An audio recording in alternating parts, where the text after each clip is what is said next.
Oi gente, tudo bem com vocês? Eu sou a Beatriz e no vídeo de hoje então a gente vai falar sobre a parte 2 da segunda temporada de Wandinha. Se você ainda não assistiu, já tem vídeo aqui no canal falando sobre a parte 1, porque claramente que pra gente falar sobre a parte 2 vai ter spoilers do que aconteceu, né, na temporada, na parte 1 e na parte 2. Então caso você ainda não tenha assistido, vai lá, assiste que vale a pena conferir tanto o vídeo quanto a parte 1 da temporada aí de Wandinha. Depois você volta aqui pra comentar comigo sobre essa série. Bom, com essa parte 2, então, da temporada de Wandinha, eu acho que ficou ainda mais claro que realmente fazer essa divisão aqui em Wandinha, nessa segunda temporada, não funcionou. Na verdade, eu não acho nem que não tenha funcionado. Eu acho que não funcionou o momento em que eles usaram pra fazer essa divisão de partes. Porque a parte, eu tinha até comentado, né, que a parte 1 terminou de um jeito que, sinceramente, teve muitas revelações que nem tinha me deixado assim muito animada, sabe, pra olhar e falar, meu Deus, tô no hype pra parte 2. Não tava, sabe, eu queria ver o que ia acontecer aí no resto da temporada, como que as coisas iam se interligar, né, várias tramas diferentes que a gente teve, mas não naquele hype igual foi com Stranger Things, por exemplo. Só que eu acho que se eles tivessem dividido com a história que a gente tem no episódio 5, teria gerado um hype muito maior pra gente assistir a parte 2. Porque o episódio 5 termina com a gente descobrindo que aquela mulher misteriosa lá, que tava presa também lá na Louis, né, que a Wandinha ajudou a libertar ela, enfim, é a Françoise, que é mãe do Tyler, que inclusive ela conhece ali a Mortícia, ela tem uma ligação toda ali também com a família Adams. Tem até ali a Mortícia falando pro Gomes, né, com uma cara bem preocupada que a Françoise, na verdade, não morreu. Aí a gente também descobre nesse episódio que o Slurp, que era o zumbi ali que o Feioso, né, deu a vida na parte 1, ele é o Isaac, que também conhece o Gomes, também tem envolvimento ali com a família Adams. E além disso tudo, a gente também vai ver ali que a Enid está conseguindo se transformar em lobisomem sem necessariamente ser lua cheia. Ou seja, tem alguma coisa de errado ali com a Enid também, que claro, nessa parte 2 a gente vai descobrir toda a questão dela de ser a alfa e enfim.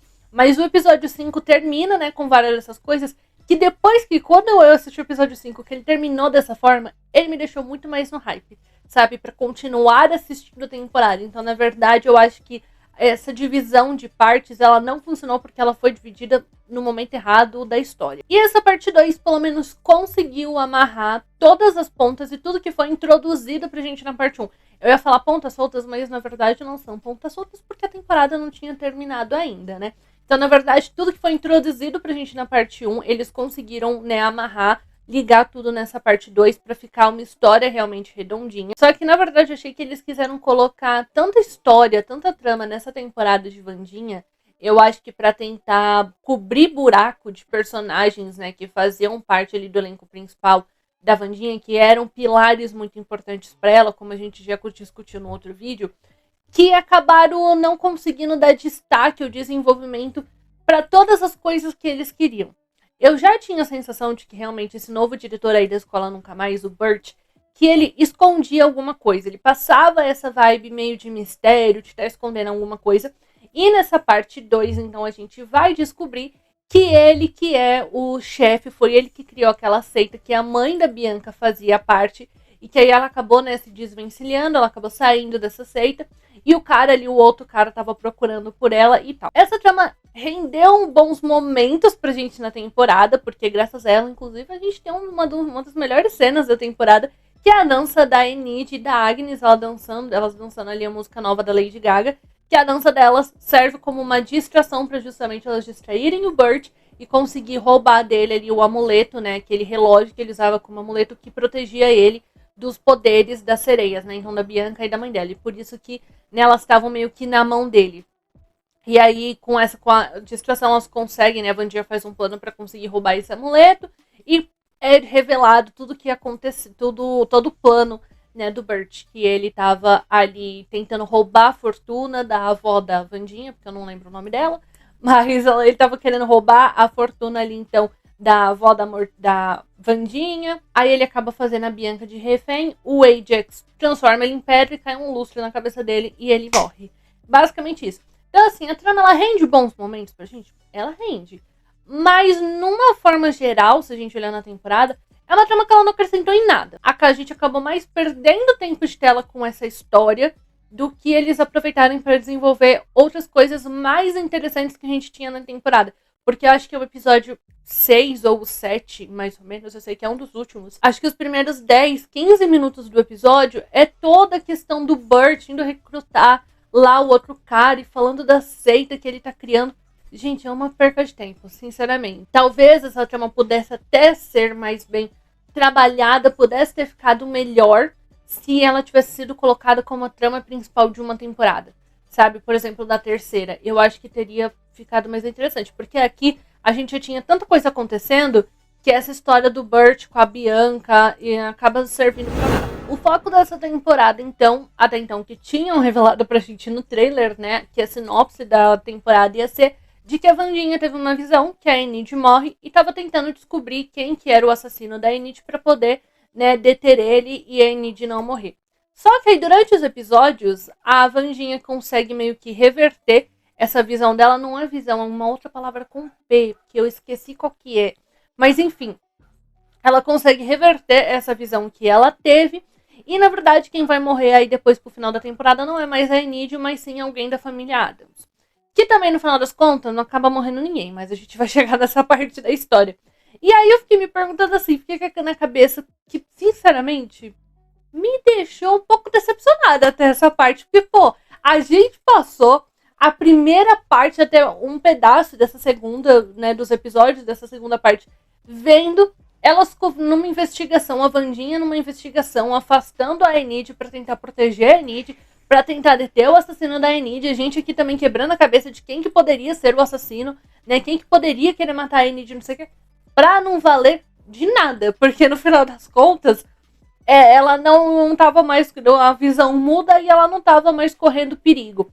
Essa trama delas, né, essa questão da Enid estar correndo risco também gera momentos legais pra gente na temporada? Gera, como o episódio 6, que é a troca de corpo delas, que eu achei muito legal. Eu gostei muito de ver, assim, uma no corpo da outra, porque rende até momentos engraçados. Eu acho que o melhor pra mim foi realmente a Enid querendo usar roupas coloridas, né, estando no corpo da Wandinha, bebendo bebida de arco-íris, por exemplo, e vendo que a Wandinha realmente tem alergia a cores. Eu achei isso muito engraçado, porque todo mundo achava que era meio coisa da cabeça da Wandinha, né? E não é, realmente ela tem alergia, né, a cores. Então, rende momentos muito bons. A Jenna Ortega e a Emma Myers estão muito bem, muito boas, tem uma atuação maravilhosa nesse episódio em específico, porque tem uma virada de chave muito grande, né, de uma personagem para outra. Eu gostei muito que a Emma Myers consegue fazer uma Wandinha muito bem também, sabe? De você olhar e você ver que realmente quem tá no corpo da Enid agora é a Wandinha. Até a questão dos olhos, né? De ela não piscar em grande parte ali do momento, realmente a Emma Myers também soube fazer. Então ela trouxe uma versão da Wandinha maravilhosa. E a Jenna Ortega, eu acho que quem surpreende mais até acaba sendo a Jenna Ortega nesse episódio, porque ela está muito acostumada a fazer a Wandinha, né? Então ter essa virada de chave pra ela fazer uma personagem que é completamente diferente, ela foi muito bem. E em alguns momentos até parece realmente a voz ali da Emma Myers, né, que ela faz. Então ficou muito bom esse episódio, é muito bom. Nesse episódio também a Enid vai entender o porquê que a Wandinha tinha afastado, né, ela dela, porque a Enid estava com grandes ciúmes ali da Agnes. E aí ela entende o porquê que ela estava muito mais próxima da Agnes, né, do que da própria Enid. Então tem ela entendendo tudo isso, que é porque, né, ela tinha tido essa visão de que ela ia morrer. A gente tem a Wandinha também entendendo aí como é a vida da Enid, que também não é as mil maravilhas ou tão fácil quanto ela pensa. É nesse episódio, inclusive, que a Wandinha que descobre que o Bruno tinha uma namorada. Então, por isso que ele ficava meio à escondida, né, ali com a Enid. Então, tem várias coisas legais que uma aprende ali sobre a outra. A gente até vê que a Enid acaba pegando algumas características da Wandinha pra ela, né, nos outros episódios. Então, é muito legal, só que foi o que eu falei. No final das contas, essa questão da Enid estar correndo risco de vida serviu pra nada, porque no final das contas não era ela que possivelmente ia acabar morrendo nessa temporada. E eu tô falando que eu acho que essa questão da Enid ser, né, a pessoa que iria morrer nessa temporada, acabou não servindo de nada, porque a gente já tinha porque depois dessa parte 2 surge uma outra trama da Enid que também já era muito legal. Então meio que assim, a Enid já tinha uma trama própria dela, sabe? Que ia ser muito legal da gente acompanhar e a gente ver mais. Que é a questão de que ela descobre que ela tá se transformando sem ser lua cheia porque ela é a lobisomem alfa. E aí ela tem que meio que aprender a controlar, né, essa questão de virar lobisomem. Porque se ela virar lobisomem na lua cheia, ela pode, né, nunca mais voltar para a forma humana, né, dela. Ela vai ser lobisomem para sempre.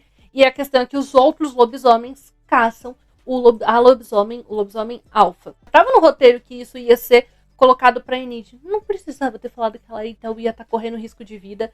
Não precisava, como ela que teve a questão de descobrir que o Bruno, na verdade, tinha uma namorada, ela não tinha necessidade de ter tratado o Ajax, ter sido babaca com o Ajax, como ela foi também na parte 1. E eu acho que a gente acabou perdendo tempo com essa outra questão de investigação de quem ia matar a Enid. E a gente podia ter visto mais essa questão da Enid ser a alfa, como que ela poderia, né, acabar meio que quebrando essa maldição de acabar virando uma lobisomem para sempre. Que no final no último episódio, no último episódio, acaba acontecendo isso mesmo. E agora tá aí tentando se esconder, né, tentando se salvar dos outros lobisomens que a gente, vou falar pra vocês. A cena no último episódio da Enid ali, na forma dela de lobisomem e a carinha dela de medo, me deu tanta dó dela, de verdade.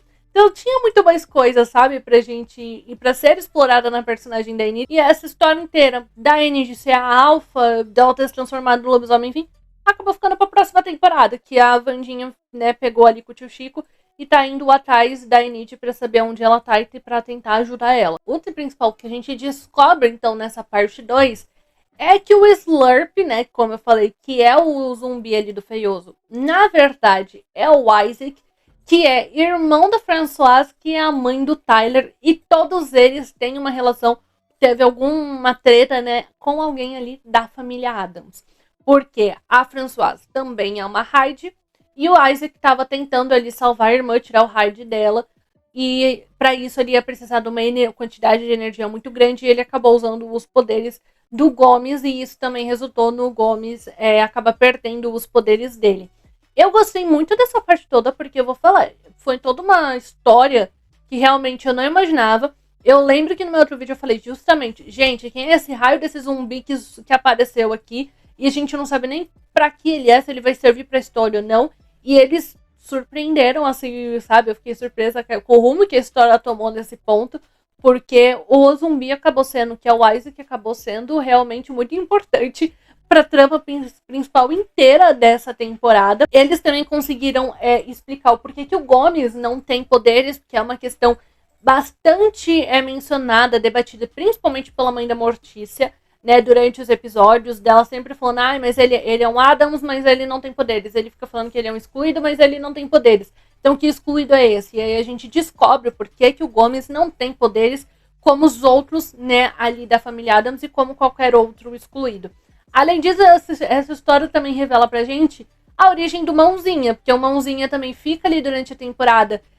Tem algumas questões, né, que tava tendo um foco um pouco maior nele, que eu também tava me perguntando, tipo, pra quê? Sabe, que a gente tá querendo... Pra que estão falando que o Mãozinha tá triste, que a família Adams não lembrou do aniversário dele? Ele, sabe, ficando meio que chateado, ele querendo saber, fazendo parte daquele grupo de apoio de partes do corpo que não sabem, né, de que corpo eles são. E no final das contas a gente descobre que tudo isso foi para justamente mostrar que o Isaac, que o Mãozinha, era uma das mãos do Isaac, que no caso era a mão dele que tem poderes, né? E a Mortícia cortou a mão dele fora e aí a mão acabou ganhando vida própria, né? Até a própria personalidade, né? A gente vê nessa parte 2. Então, eu achei toda essa parte muito bem estruturada, tá? Não vou mentir pra vocês. Essa parte de Isaac, Françoise, com a família Adams, com Mãozinha, eu achei que foi muito bem estruturado e foi muito bem feito o roteiro, sabe? Ficou tudo realmente muito bem amarradinho. Nessa história toda, a gente tem o Tyler, que eu acho que no meu outro vídeo eu já tinha falado, que pra essa parte 2, o Tyler era um personagem muito interessante, ele tinha muita coisa pra gente ver, né, aí sobre ele, porque tinha toda aquela questão de que ele é um Hyde e de que aí ele matou a mestre dele. Só que a gente acaba não vendo muito nessa parte 2, eles acabam não conseguindo mostrar muito as verdadeiras consequências no Tyler dele ter, né, quebrado essa ligação com a mestra dele e estar sem uma mestre. A gente vê que a Capri ali no último episódio vai atrás do Tyler e fala pra ele, né, que tem uma outra alternativa, que ela conhece meio que um grupo de apoio de Hydes que também conseguiram aprender a controlar os seus poderes sem precisar necessariamente ter um mestre ou ter alguém ali, né, dominando eles. Vamos falar assim, por conta própria. Então, tinha muita coisa para ser explorada no Tyler que acabou não sendo aproveitada. Tem vários momentos que a gente vê que eles estão querendo trazer uma redenção pro personagem do Tyler, porque, como por exemplo, quando eles enterraram a Wandinha, você vê que o Tyler, ele não tá gostando muito daquela história, sabe? O rosto dele é realmente de estar ali meio na dúvida. Quando ele vai prender o Feioso na cadeira, também. Eu achei que ele também fica com uma cara meio... Eu acho que talvez não seja certo o que estejam fazendo.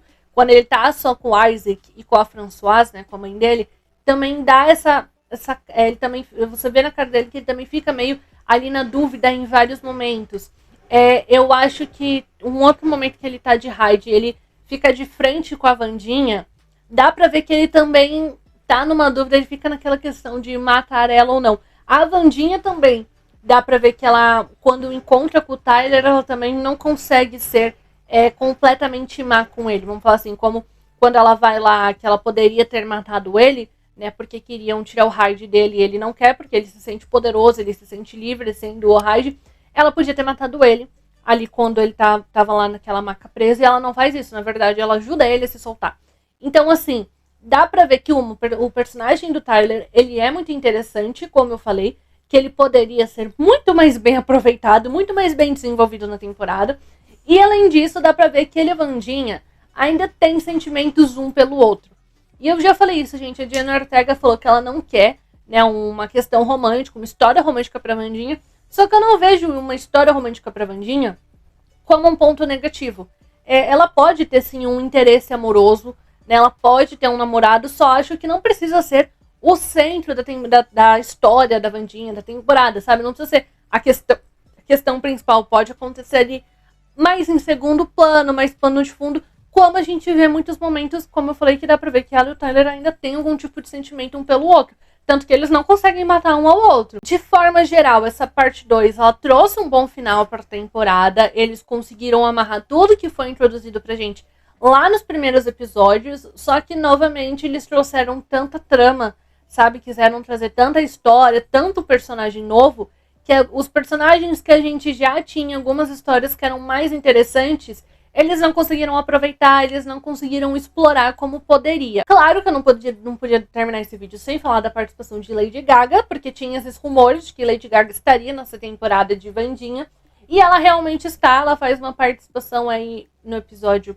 5 ou 6, eu não lembro exatamente, mas ela faz uma participação ali como a Rosaline Hotwood, que foi uma professora, né, muito antiga, muito poderosa, ali de Nunca Mais, e aí ela aparece, né, como um fantasma, que é quem mostra ali pra Wandinha, né, pra ajudar a Wandinha a ter as visões dela, e acaba sendo meio que ela responsável, entre muitas aspas, da troca de corpo ali da Wandinha e da Enid. Agora sim, gente, eu acho legal a gente ter tido uma participação da Lady Gaga. Claro que ela não ia ser uma personagem tão grande ou tão principal, assim, pra história de uma forma geral, porque, né, ela é cantora, ela tem os shows dela pra fazer, então às vezes ela não tem muita disponibilidade de agenda pra fazer uma personagem mais importante, além, né, de algumas participações especiais.